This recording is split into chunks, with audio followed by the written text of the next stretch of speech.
Hello student, welcome to TV school. Myself Jyoti Khatri. तो आइए शुरू करते हैं अपने new topic that is non cooperation movement. बच्चा, नॉन कॉपरेशन मूवमेंट से आप क्या समझते हो, उससे को जानने से पहले मैंने आपको पिछले लेक्चर्स में सारा बैकग्राउंड बताया था कि किस तरह से नॉन कॉपरेशन के बारे में हम लोगों ने पढ़ना। आई होप आपको पिछला लेक्चर क्लियर है, जहाँ पे हम लोगों ने ये देखा था कि नॉन कॉपरेशन मूवमेंट की स्टार्ट कैसे होती है, क्योंकि हिस्ट्री के अंदर जो नॉन कॉपरेशन मूवमेंट है उसकी बहुत इंपॉर्टेंस है, क्योंकि यही वो फेस है जो आगे जाके कैसे सिविल डिसोबीडियंस मूवमेंट एंड कैसे लेटर ऑन हम लोग इंडिपेंडेंस की ओर जाते हैं। ये बात आपको क्लियर हो रही है? तो नॉन कॉपरेशन मूवमेंट को शुरू करने का क्या मतलब था और है क्या नॉन कॉपरेशन? अगर हम लोग इस वर्ड को स्प्लिट कर दें तो है क्या? नॉन का मतलब नहीं, कॉपरेशन का मतलब सहयोग। तो हमें कॉपरेशन नहीं करना है, सहयोग नहीं करना है। किसके साथ सहयोग नहीं करना है?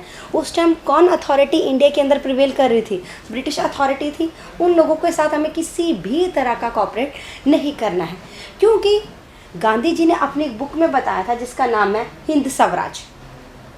गांधी जी की एक बुक है जिसका नाम है हिंद स्वराज, आपके सामने डिस्प्ले भी हो रही होगी।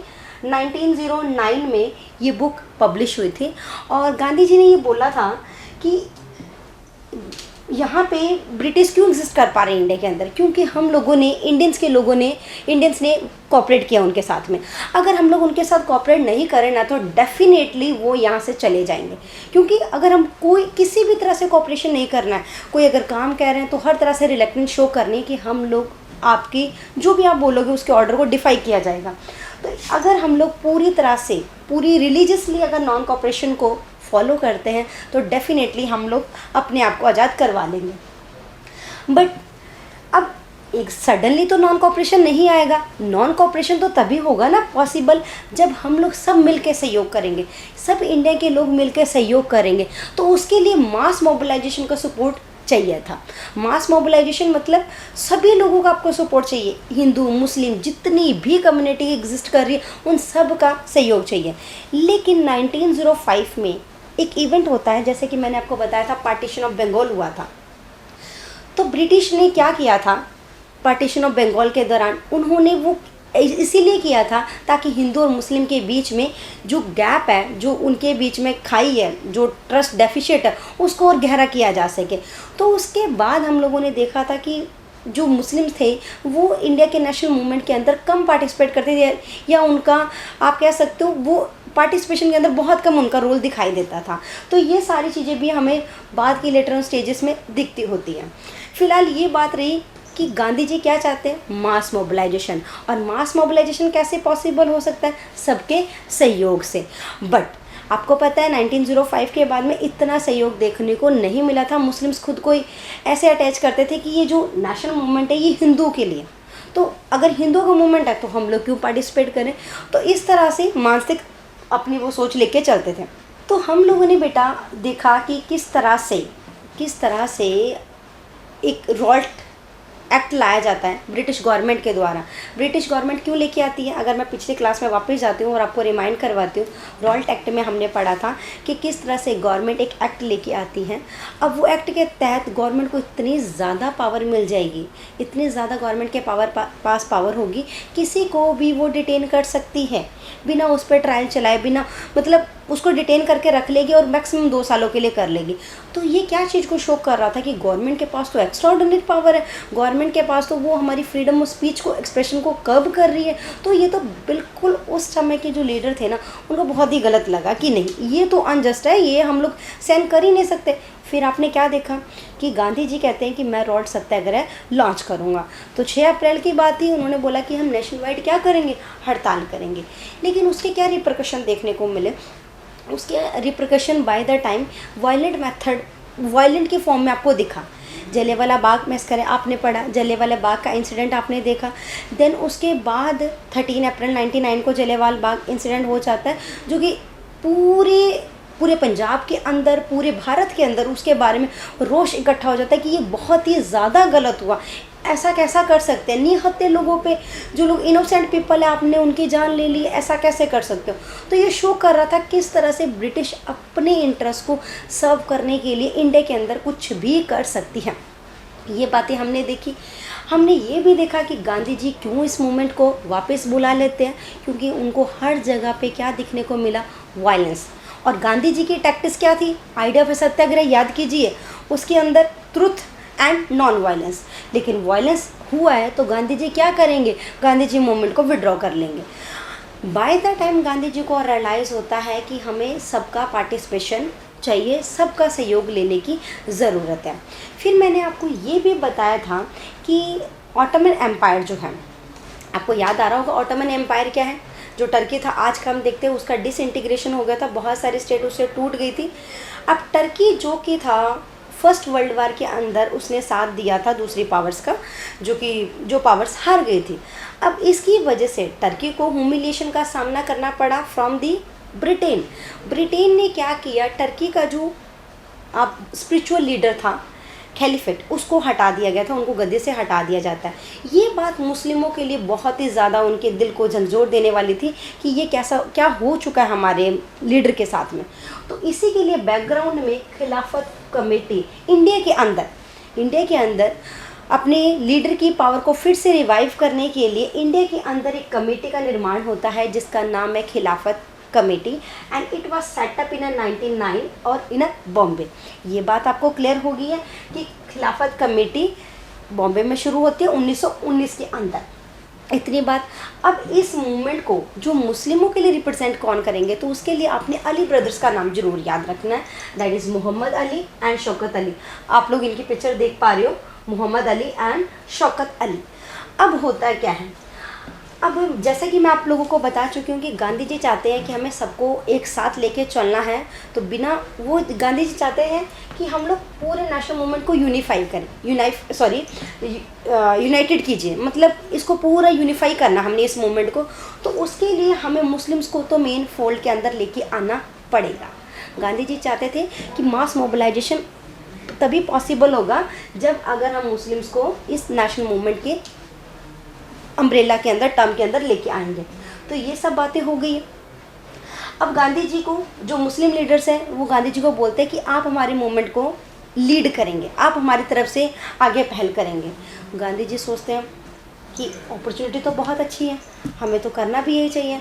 अब मुस्लिम खुद चल के आ रहे हैं, और अगर हम लोग उनके इशू के लिए लड़ेंगे, उनके इशू के लिए सपोर्ट करेंगे, एंड जो पंजाब के अंदर रॉन्ग्स हुए हैं तो हम लोग क्या करेंगे, फुल नॉन कॉपरेशन की सहायता से हम लोग ब्रिटिश को यहाँ से खदेड़ने में कामयाब हो जाएंगे अगर हम लोगों ने पूरे सहयोग से कॉपरेशन किया एक दूसरे के साथ में। तो यही बातें चल रही होती हैं। तो गांधी जी बोलते हैं कि कलकत्ता सेशन उस टाइम पे सितंबर में होगा 1920 में। अब मैंने ये बातें क्यों लिखी हुई है बेटा, आपको ये पता है कि हर जो कांग्रेस अपने एक सेशन ऑर्गेनाइज करती थी वो दिसंबर के मंथ में किया करती थी, इतनी बात हमें पता है। लेकिन ये जो मूवमेंट था यहाँ पे कलकत्ता का सेशन आपके लिए बहुत इंपॉर्टेंट है और आपको बहुत बार एग्ज़ाम में पूछा भी जाता है, और ये सितंबर 1920 में हो जाता होता है। गांधी जी इस मूवमेंट के लिए मान जाते होते हैं। अभी गांधी जी माने हैं, याद रखिएगा बात, अभी सिर्फ गांधी जी माने, बाकी अदर्स लीडर को कन्विंस नहीं करवाया गया। तो बाकी अदर लीडर को कन्विंस करवाना बहुत मुश्किल था कांग्रेस लीडर को, क्योंकि वो कहते थे ये मुस्लिम का इशू है, तो ये तो एक पर्टिकुलर धर्म के लिए, रिलीजन के लिए इशू है, हम क्यों इन्वॉल्व हुए। समझ आ रही है आपको बात। जो अदर्स लीडर्स है वो नहीं चाहते थे कॉपरेट करना, वो कहते ये हम क्यों मांग करें, हमें क्या होगा, मतलब ये तो सिर्फ पर्टिकुलर उस धर्म के लिए। और आप याद कीजिए जब 1905 में हुआ था और तब मुस्लिम्स ने भी पार्टिसिपेट नहीं किया था, वो कहते हैं इनका धर्म का है, तो मतलब हमेशा से ये बात रही थी। लेकिन बाय द टाइम हम देखते हैं कि गांधी जी क्या करेंगे, गांधी जी फाइनली कन्विंस कर लेंगे जितने भी लीडर्स हैं, एंड बाद में जाके नॉन कॉपरेशन मूवमेंट शुरू हो जाएगा। बट अभी तक हम देखते हैं कि गांधी जी क्यों चाहते हैं, मतलब वो कन्विंस करेंगे अदर्स लीडर्स को और वो कहेंगे हम खिलाफत का पूरा सपोर्ट भी करेंगे, एज वेल एज हम स्वराज को भी करेंगे, स्वराज लेके रहेंगे। अब एक बात और बता दूँ, स्वराज की कनोटेशन डिफाइन ही नहीं थी कि क्या है स्वराज का मतलब क्या है, पूर्ण स्वराज, ब्रिटिश को यहाँ से निकालना स्वराज, या हमारे लिए कुछ कॉन्स्टिट्यूशन राइट पाना, वो स्वराज है। लेकिन अभी तक सिर्फ स्वराज को लोग अलग अलग डिफरेंट वे से इंटरप्रेट कर रहे थे। तो यहाँ पे आपको ये भी बात जरूरी ध्यान में रखनी है कि स्वराज का मतलब ये नहीं है, आप सिंपली तो सिर्फ ऐसे बोल सकते हो कि सेल्फ रूल। अब सेल्फ रूल किसका सेल्फ रूल, जो यहाँ पे ब्रिटिश गवर्नमेंट के साथ में करना, उनके अंडर में रहना है, या ब्रिटिश गवर्नमेंट ना रहे वो वाला सेल्फ रूल चाहिए। तो किस तरह से सब लोग जितने भी पॉलिटिकल लीडर्स हैं सबकी इसके बारे में अपनी अपनी राय अलग थी। बट बाय द टाइम हम लोगों को सिर्फ इतना याद रखना है, गांधी जी चाहते हैं हम सपोर्ट करें खिलाफत मूवमेंट को, एज वेल एज स्वराज भी हम लोग प्राप्त करेंगे।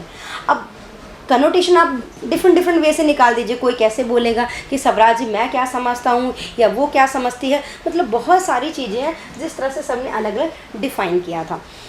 अब जैसा कि मैं आपको बैकग्राउंड में बता चुकी हूँ कि वाई नॉन कॉपरेशन, क्योंकि मैंने आपको बताया कि गांधी जी ने अपनी बुक, कौन सी आपके सामने स्क्रीन के सामने आ रही है, हिंद स्वराज 1909 में महात्मा गांधी जी ने लिखा था कि ब्रिटिश इंडिया के अंदर है क्यों, वो है इसीलिए क्योंकि वो हम लोगों ने उनके साथ कॉपरेशन किया। अगर हम लोग भी उनके साथ कॉपरेशन नहीं करेंगे ना तो डेफिनेटली वो यहाँ से निकल जाएंगे, विद इन 1 ईयर गारंटी है कि वो लोग यहाँ से चले जाएंगे। और होता भी वही है, मतलब अगर ये सक्सेसफुल मूवमेंट होता तो फाइनली ऐसा हो जाता, लेकिन शर्त क्या थी, आप लोगों ने नॉन वायलेंस को अडॉप्ट करना है, मतलब किसी भी तरह मीन में हम लोगों ने वायलेंस को अडॉप्ट ही नहीं करना है।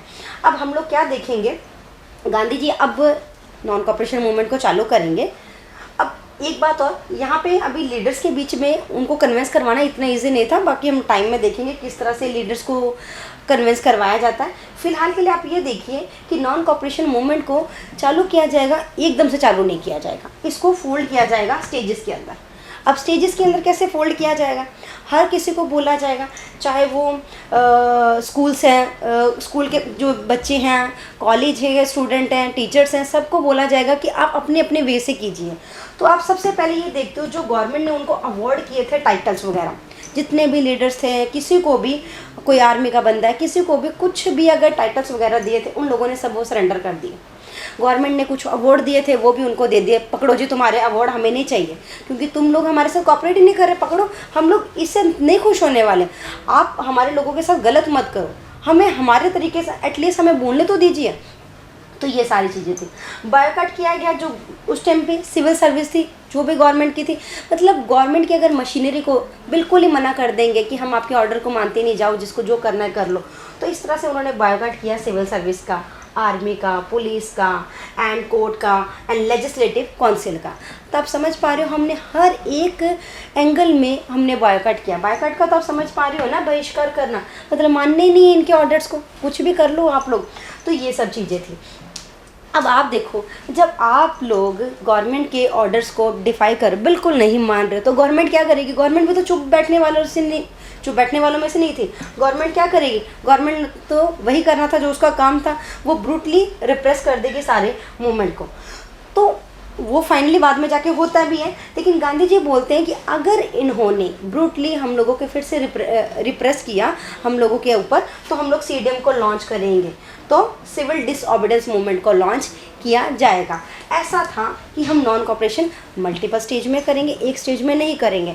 तो उसके लिए हमें अपने जो टाइटल्स वगैरह दिए हैं उसको सरेंडर करना पड़ेगा, पकड़ो अपने, गवर्नमेंट अवार्ड दिए ये भी पकड़ो। बायकॉट करेंगे हम लोग किस किस का, सिविल सर्विस का, आर्मी का, पुलिस का, लेजिस्लेटिव काउंसिल का, कोर्ट का, हर एक सब का हम लोग बायकॉट करेंगे। अगर हमारे ऊपर रिप्रेशन किया जाता है तो हम लोग क्या लॉन्च करेंगे, सीडीएम लॉन्च कर देंगे, सिविल डिसओबीडियंस मूवमेंट। ये बातें आपको समझ में आ रही है। अब बेटा जी, जैसा कि मैंने आपको बताया, मैंने आपको क्या बताया कि अदर्स जो लीडर थे कांग्रेस को, उनको कन्विंस करवाना बहुत मुश्किल था। तो आप लोग टाइम पीरियड देखोगे, नोट करना है यहाँ पे ज़रा, ये कलकत्ता सेशन है सितंबर 1920 का। अब सितंबर से लेके दिसंबर तक का इशू पूरा टशल भरा रहेगा, क्योंकि बहुत मुश्किल है उनको कन्विंस करवाना, जितने भी लीडर्स थे। जैसे कि मैंने आपको बताया था ना अभी कि जो लीडर्स थे कांग्रेस के leader, most of the leaders वो लोग नहीं मान रहे थे कि हम लोग जो मुस्लिम कॉज है उसके लिए क्यों लड़े, ठीक है। लेकिन गांधी जी ने उनको बोला कि ये बहुत अच्छी अपॉर्चुनिटी है, अब अगर हम लोग आज इकट्ठा हो गए ना तो हम लोग लड़ सकते हैं, हम अपने लिए खुद फाइट करेंगे। तो इसलिए बाय द टाइम तो पूरा 2-3 महीने आप कह सकते हो वो टाइम पीरियड लगा, तो जिसकी वजह से ये टशल फाइनली जाके ख़त्म हो जाती होती है। फिलहाल यहाँ पे एक टशल बिटवीन द कांग्रेस लीडर्स वो शुरू हो जाती होती है। क्यों, एक बात तो यही है कि मुस्लिम का कॉज है, खिलाफत उनका। दूसरा वही कहते हैं हम, आप बोल रहे हो बॉयकॉट करो, बॉयकॉट किसका बोला, लेजिस्लेटिव काउंसिल का। अब लेजिस्लेटिव काउंसिल का ये कह रहे हैं बायकॉट करो, और वो कहते हैं नवंबर 1920 में इलेक्शन होने वाले हैं, क्योंकि बैकग्राउंड में गवर्नमेंट ऑफ इंडिया एक्ट आ गया था। गवर्नमेंट ऑफ इंडिया एक्ट जो बात तो करता है रिस्पॉन्सिबल गवर्नमेंट देने की इंडिया को, बट देता नहीं है, लेकिन कुछ कुछ लोगों को responsible government. Government of India act 1919 में आता है, जो बात तो करता है कि हम इंडिया को रिस्पॉन्सिबल गवर्नमेंट की तरफ लेके जा रहे हैं, हम इंडिया के अंदर रिफॉर्म्स लेके आ रहे हैं। मैंने आपको बताया था ना कैरेट एंड स्टिक की पॉलिसी, तो ये कैरेट की फॉर्म में था, गाजर खाओ, ठीक है, और स्टिक किसको पड़ती थी, जो लोग गवर्नमेंट के खिलाफ बोलते थे।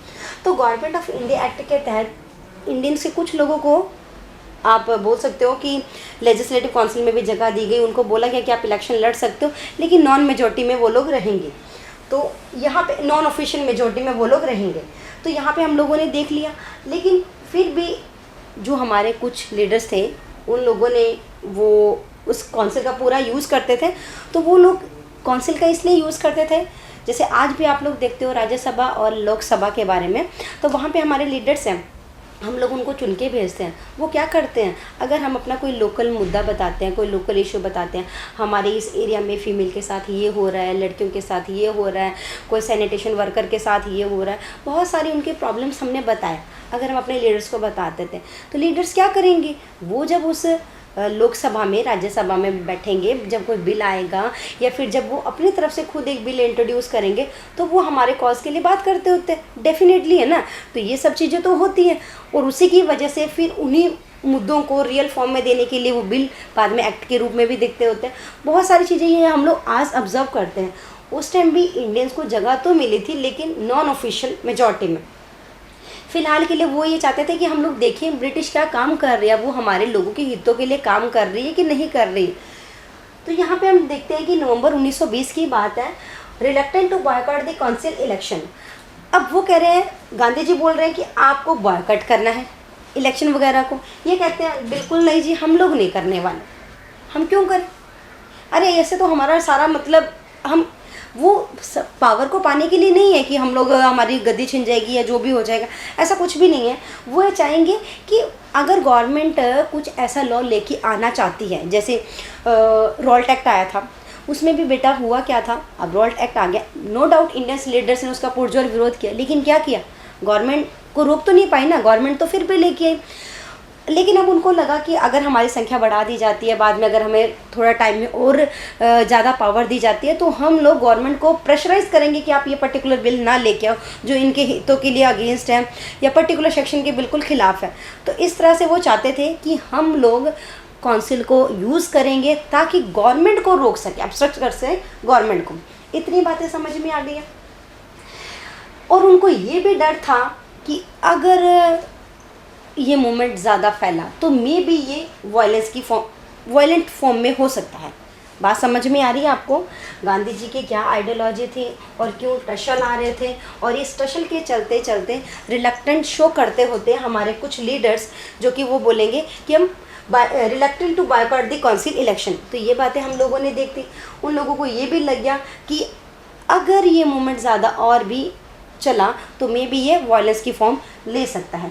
तो इन्हीं सब डर की वजह से बाद में मतलब वो लोग रिलक्टेंट थे, अपने शो किया उन्होंने, लेकिन फाइनली मतलब मैं तभी बता रही हूँ आपको कि सितंबर से लेकर दिसंबर तक का पीरियड पूरा टशल भरा रहेगा फाइनली। अब उसके बाद ये वाली डेट आपको याद रखनी बहुत ही इंपॉर्टेंट है। जैसे आपने ये डेट याद रखी, यहाँ पे आपको मैंने जितने भी की पॉइंट्स दिए हुए हैं वो आपको ज़रूरी है, आपको एक पूरी पिक्चर को समराइज़ करने के लिए, समझने के लिए। फ़िलहाल के लिए हम लोग देखते हैं, सितंबर में तो गांधी जी ने उधर अडॉप्ट कर लिया था, लेकिन यहाँ पे नागपुर सेशन दिसंबर का, आपको पता है ना, जो दिसंबर वाला सेशन होता है उसके अंदर पूरी कांग्रेस, जो आईएनसी की स्थापना हुई थी, आईएनसी इंडियन नेशनल कांग्रेस 1885 में बनी थी, और वो बॉडी क्या बोलती थी, मतलब हम लोग हर दिसंबर के अंदर पूरे इंडिया के अंदर एक दिन तो मतलब हम लोग अपनी मीटिंग को ऑर्गेनाइज करेंगे और अपने लोगों के कॉजेज़ के लिए बात करेंगे। तो ये सारी चीज़ें हम लोग देखते हैं। नागपुर में दिसंबर 1920 के अंदर नॉन कॉपरेशन मूवमेंट को फाइनली अडॉप्ट कर लिया जाता है। तो ये तो बहुत ही इम्पॉर्टेंट डेट है, आप लोगों को याद रखनी एग्ज़ाम के पर्सपेक्टिव से। बस ये सब चीज़ों से हम लोगों को पता चल जाएगा किस तरह से नॉन कॉपरेशन मूवमेंट को अडॉप्ट कर लिया जाता है। तो ये कहानी थी नॉन कॉपरेशन मूवमेंट को अडॉप्ट करने की। अब हम इसके बारे में नेक्स्ट लेक्चर में ये देखेंगे किस तरह से नॉन कॉपरेशन मूवमेंट कहाँ कहाँ पे इसके क्या रिप्रकशन देखने को मिलते हैं। मिडिल टाउन के अंदर जो टाउन्स वगैरह है वहाँ पे क्या देखने को मिलेगा, गाँव में क्या देखने को मिलेगा, पीजेंट्स के लिए सामने क्या देखने को मिलेगा, ट्राइबल्स लोगों के पर्सपेक्टिव से कैसे देखने को मिलेगा। तो हम लोगों को नॉन कॉपरेशन मूवमेंट को हम हर एक सेक्शन वाइज इसको डिस्कस करेंगे और आप लोग बहुत ही इन्जॉय करोगे इन लेक्चर्स को। ठीक है, ओके बच्चा, थैंक यू।